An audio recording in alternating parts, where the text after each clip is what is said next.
Even Ranveer looks at me and says that, wow, like it's an expression like, wow, that's actually happening.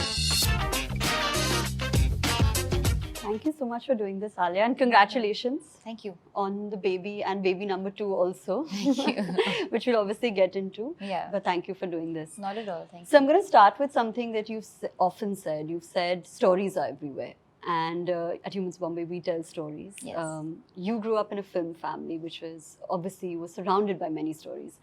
So I want to ask you, is there any story or an incident from your childhood that you still remember fondly? So many, yeah. I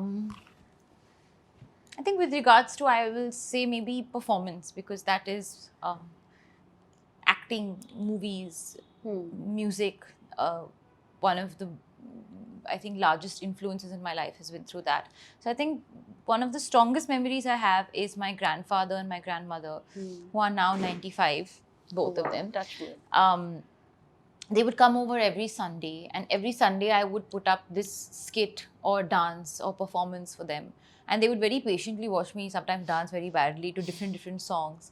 But that's been one of my fondest memories, because I really believe all my confidence and performance came from there only. I Yeah. don't think I knew what acting was and movies was and how you can do anything, but I just knew that this is something that gave me a lot of joy and pleasure, and putting up a show for an audience and entertaining them started from that time. Yeah, and you just they cheered for you even though They just cheered and they would watch me, and even my grandfather would constantly tell me these stories. Growing up, I used to talk to him for hours and hours on the phone. There was a story about three, I would say, little boys called Chunu, Gunu and Munu. They could be little mice as well, or little rabbits as well, you never know. But different stories and different adventures that Chunu, Gunu and Munu had, which I want to somehow integrate in the Edamama universe as well. That is my next plan, which is to start a series of stories.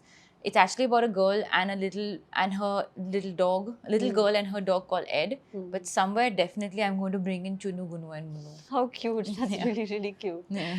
And while growing up, was there that one person who inspired you? It's such a common question that you get asked in school. So who was that person for you? My family is very inspiring. Like I said, starting from my parents, of course, they both inspire me for such different reasons, for the way they've sort of carried themselves, for the way they've brought me and my sister up, and all the hard work that they put into their journey. Not many people know this, but my mom, at a very young age, went to London to study drama. She wanted to become an actor, and she couldn't, obviously, my grandfather couldn't afford to put her in that school. So she worked 3 shifts of being a waitress, working in a cinema home, working as a nurse, so that she could pay for her school as well. I mean, hard work galore. Similarly with my father,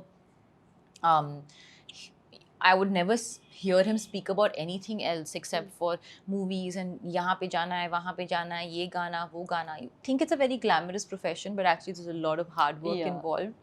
So both of them has been pillars of inspiration, because also they never really left. They never really let their feet off the ground. They were always extremely grounded, extremely simple. And at the end of the day, we used to still sit on the dining table and have dinner and eat food together and talk about regular things like how did you feel today, and how was your day, and what happened today, and conversation of feelings and emotions was always very open in the house. My grandfather, for example, he's, like I said, they're in their 90s right now, but my grandfather till about 2 years ago was still going to office, or and not even 2, I mean like a year or something ago, was still going to office. He's an architect and played golf all his life, physically so inspiring. My grandmother's lived one of the most unique lives possible. So I think my whole family, of course, my sister Shaheen, the fact that she wrote a book, is not at all a joke. Yeah, and a fabulous book. There's no joke there. She's like my bouncing board for almost everything. Even if I have to scratch my nose, I check and ask her whether it's okay for me to do that. So my whole family is great and greatly inspiring. Yeah, and I think that has such a deep impact, especially in your formative years. The surrounding and the environment. Yeah. So what were you like in school? Paint us a little bit of a picture. Alia in her school days. You mentioned somewhere that you're a great learner. You remember scripts almost by heart. So Yeah, I remember scripts by heart. I didn't remember my studies. I was not great at mugging my studies, so that was a big, I think, minus point for me. But I was always very involved in like extracurricular activities. I was to take part in different sports, from football to handball to squash to tennis, like to almost everything. I had slash have a great group of friends. We've been together since we were babies. Yeah. So for me, my school days are my friends and the memories that I made with them. And of course, my first kind of threads of acting also started from there, where I would take part in all the skits and annual day functions and plays and stuff like that. I would always, whether it's elocution, singing, dancing, skit, acting, drama, I would do everything. For me, that was, I wanted to stay out of the classroom and in these spaces. Yeah. And you were 6 when you first shot for Sangharsh. Sangharsh. What was that feeling like as a 6-year-old? I don't remember it much. I remember just one thing, which is again tells you a lot about my personality, which is so connected to food. There was a plate of food kept in front of me, and I was sitting on someone's lap. I don't remember who. I was sitting on someone's lap in the shot, and I remember the director saying that she's supposed to be feeding you. And I was very upset because she was not actually feeding me, and I wanted to eat the food. And then I asked them why they're not giving me the food, and they're like, apparently it's pretend food. So it really broke my heart. It made me almost think that, okay, maybe I don't want to be a part of this profession that doesn't let me eat food. Yeah. And as you grow older, did your interests evolve? Because like the trajectory has also been ever evolving, right? Like did you ever imagine that you'd be more than an actor, that you'd be an entrepreneur? I think I did. I think from very early on, I think it's more about security and safety, where like you don't want to have all your eggs in one basket.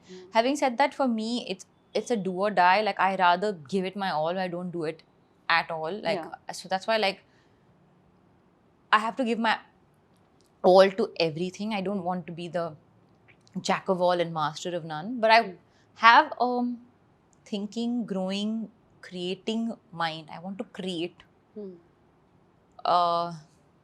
whatever you may call it, empires, legacy, a world. You want to be able to be like, okay, I made that. I just didn't participate in it. I made it. Yeah. So I think that's where it came from. And just the fact that you can also diversify at this point, right? Like you can call yourself a businesswoman. How does that tag feel for you? Because you've been known as Alia the actor. Yeah. And businesswoman is something that's entirely different. How does that feel?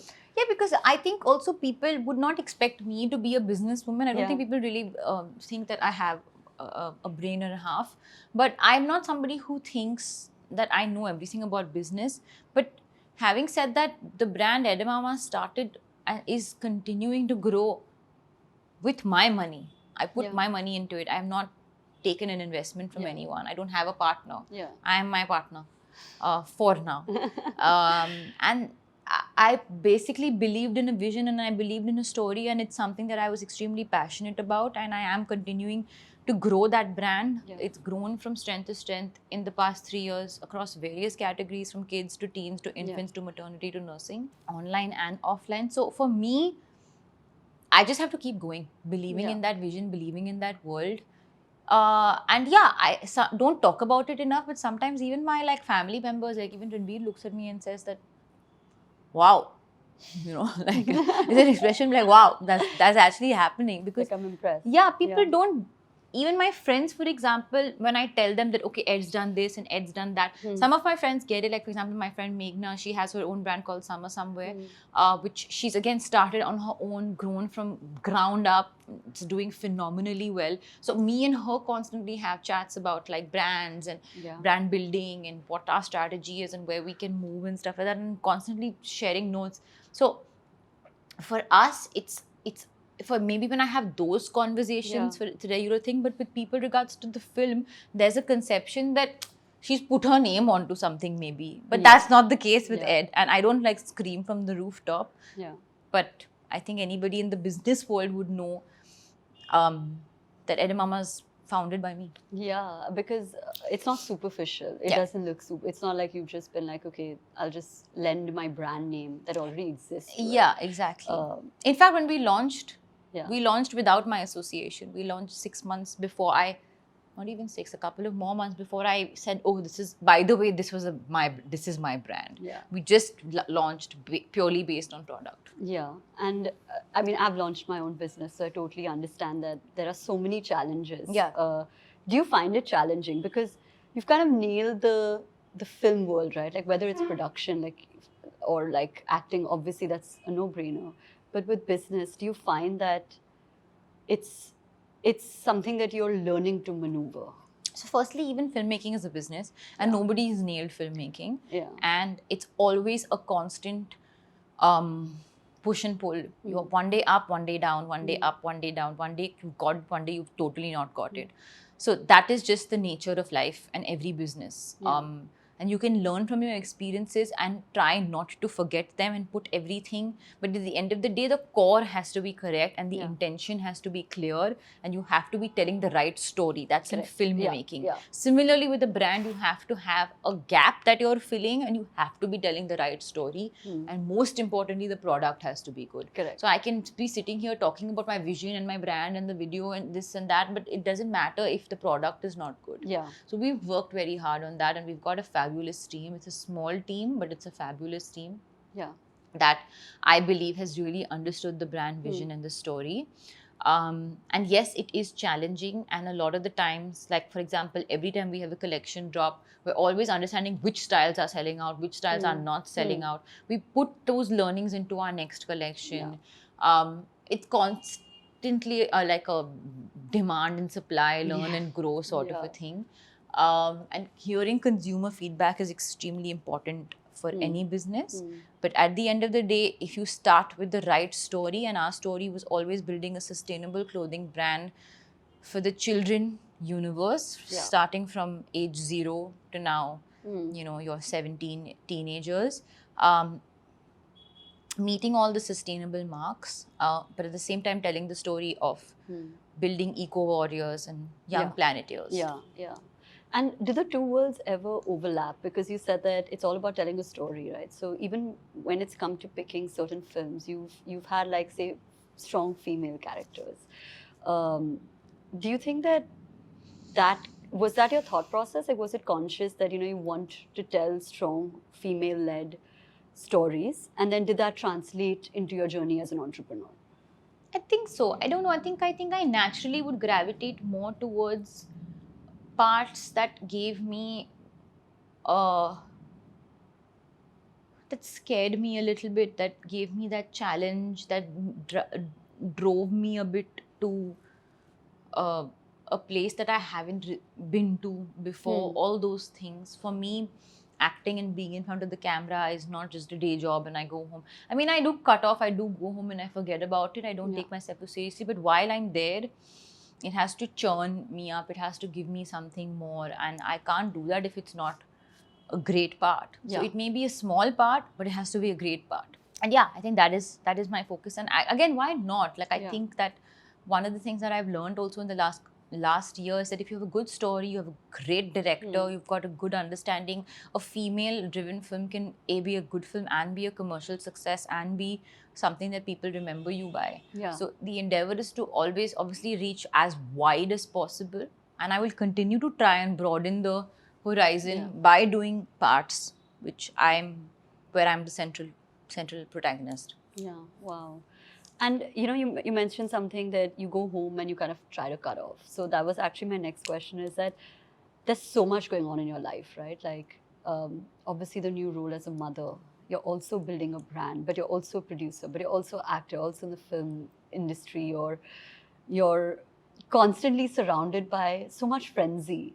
What is it that you do to maintain that balance? I talked about it actually, in fact, recently, with my sister, talking about how sometimes I feel like I have this need to constantly do everything to perfection and do it really well. Yeah. But there are days where I find it tough. But it's very hard for me to admit to myself that it's not easy. Yeah. So I try and do it with like this big smile on my face and be like, yeah, it's fine, it's great. Okay, no, it's a good day, it's a bad day, it's a good day. But the point is, yeah, my mind is full of clutter because I have so much to think of. Yeah.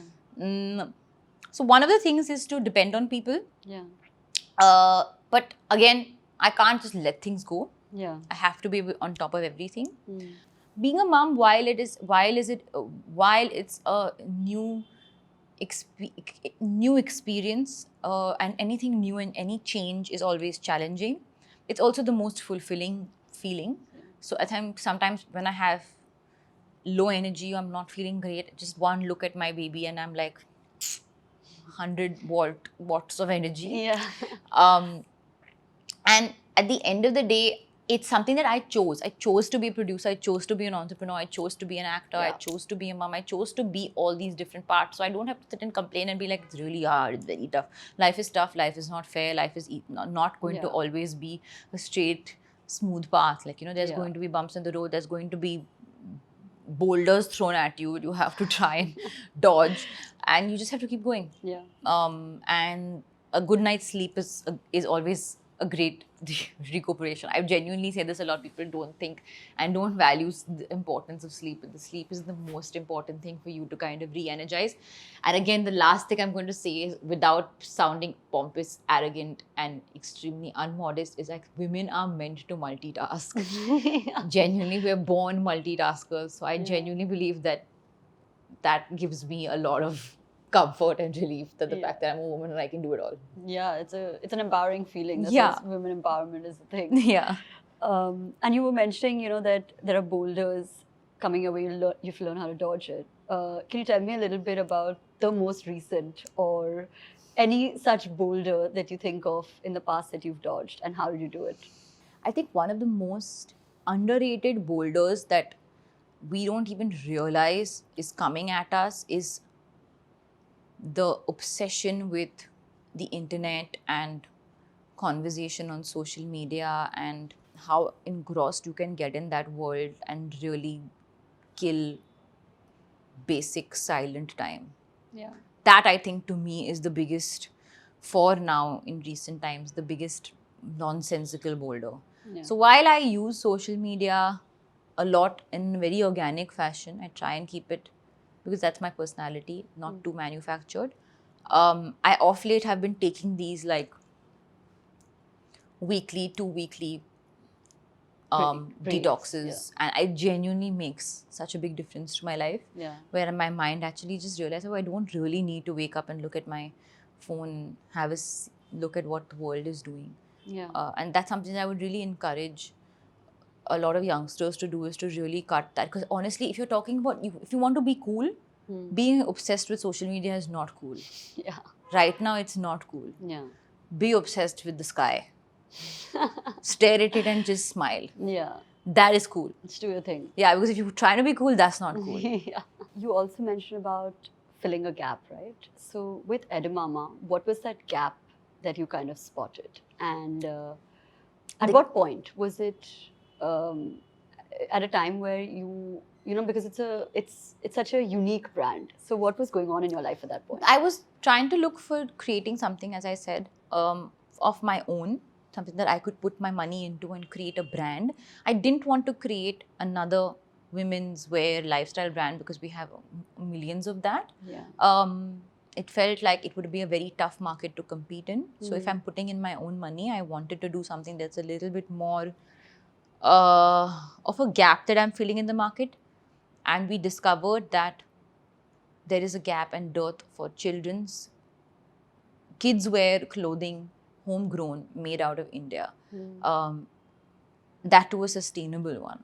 Yeah. And there is an understanding that sustainable clothing is expensive. Yeah. But that was never our endeavor. It was always a masstige brand. So we have affordable prices, kids wear clothing brands, sustainable fabrics, practices, etc., made and homegrown in India. So it started like that. And again, it was a risk, right? Nothing's a sure shot.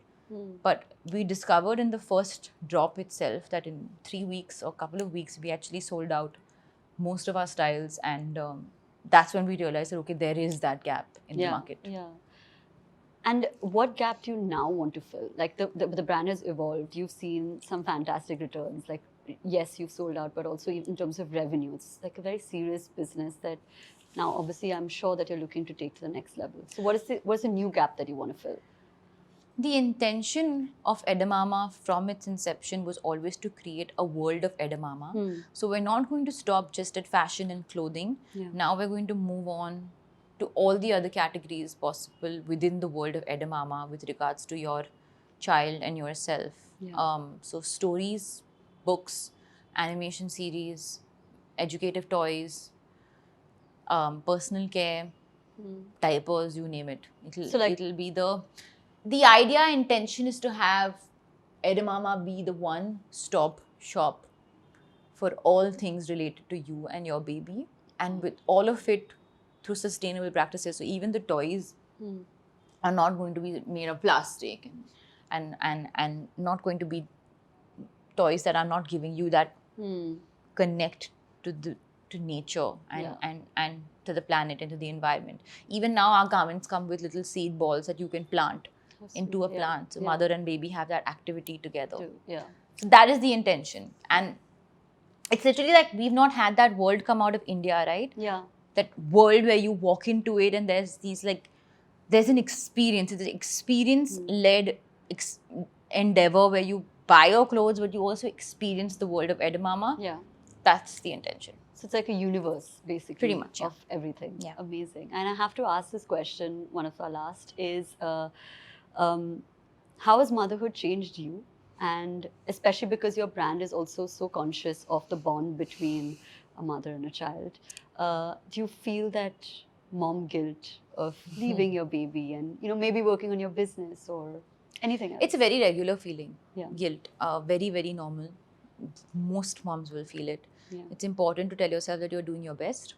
And it's important to tell yourself that, of course, take that time. I think it's very important for all big corporations and businesses to give mothers their required maternity leave, especially when they're nursing and they're taking care of their child. That's something that I would like to loudly say, because I had very understanding producers, for example, who gave me the exact amount of time that I wanted off. It's very important to also understand that taking care of your own mental health and your own whatever that makes you happy will also keep your baby happy. Yeah. So whether it's taking that walk, taking that time off, finding that person to be like, listen, have a look at her or him for some time, let me go get a break, just stare at the mirror or do something. Yeah. It's very important to do that. So Yeah. mums do tend to feel guilty, but what really helped me was my support system. Yeah. My husband, my sister, my mom, my family, who were constantly checking on me, constantly making me feel like I'm doing the best job possible. Yeah. Yeah. And it's a journey which is just beginning. Yeah. It's just begun, and there's so much to sort of explore now. Yeah. But yeah, possibly the best journey I've been in on my life. Amazing. And any last pieces of advice, for young girls? A lot of young girls will watch this, they'll watch you, you're an inspiration to them, about honing and wearing these different caps and, about what they should pursue in their life, because you're doing so much. And yeah, well, I think the only thing I would say, I don't like to give too much advice and stuff because I feel like I sound a little boring. But the only thing I would say is that the limitation only begins in your mind. So don't go into it thinking that you won't be able to do it. Even if you're unable to do it, that's fine. But don't go into it thinking, because if you go into it thinking that you actually won't be able to do it. But if you go into thinking that you will be able to do it, maybe you will be able to do it. Yeah. So limitation begins here. The body is an extremely fascinating being, and so is the mind. The mind is much stronger than you think that it is. Also read more. That's one thing that I've discovered in the last couple of months. Like I mentioned earlier, staying off social media, taking that time off. When I'm not on social media, what I'm doing more is reading. Wow. Another reason I'm also reading avidly now is because I want my daughter to learn by example. So if I'm a reader, hopefully she'll be a reader as well. Yeah. And reading is the best way of life education. Yeah. What are you currently reading? for everybody Right now, I'm watching? currently reading a really interesting book. If mums want to read it, it's called the book you wish your parents had read. Oh wow, that's so interesting. It's very Yeah, interesting. It's yeah. very lovely. Has some lovely insights. Simple read. Yeah. I don't like anything too dense and complicated because I have a bit of a concentration issue. So I Yeah. sometimes like wander off when the words are too difficult to read. But it's a really lovely book, and I'm Yeah. learning a lot from it. Amazing. Thank you so much for your time, Thank Malia. you. This has been lovely. Thank you And, so much. excited to see the journey of you, Edamama, motherhood of your 2 babies now. So very excited. Thank you so Thank much. you. Thank you. If you like this episode, don't forget to subscribe to our channel and hit that bell icon. Thank you all for being the best community, and I'll see you soon. And growing up in Bihar is a story in itself, and especially at the time when I was growing up, politically it was a very, very unsafe and difficult time. And and for me, my life was all about making my parents proud, which most of us, as middle class people, we do that, right? Yeah. I have 2 sisters, and it was considered the largest blessing that there were 3 girls in the house. So, do you see the different schools of thought? So, I do believe that the fire was burning more and in a good way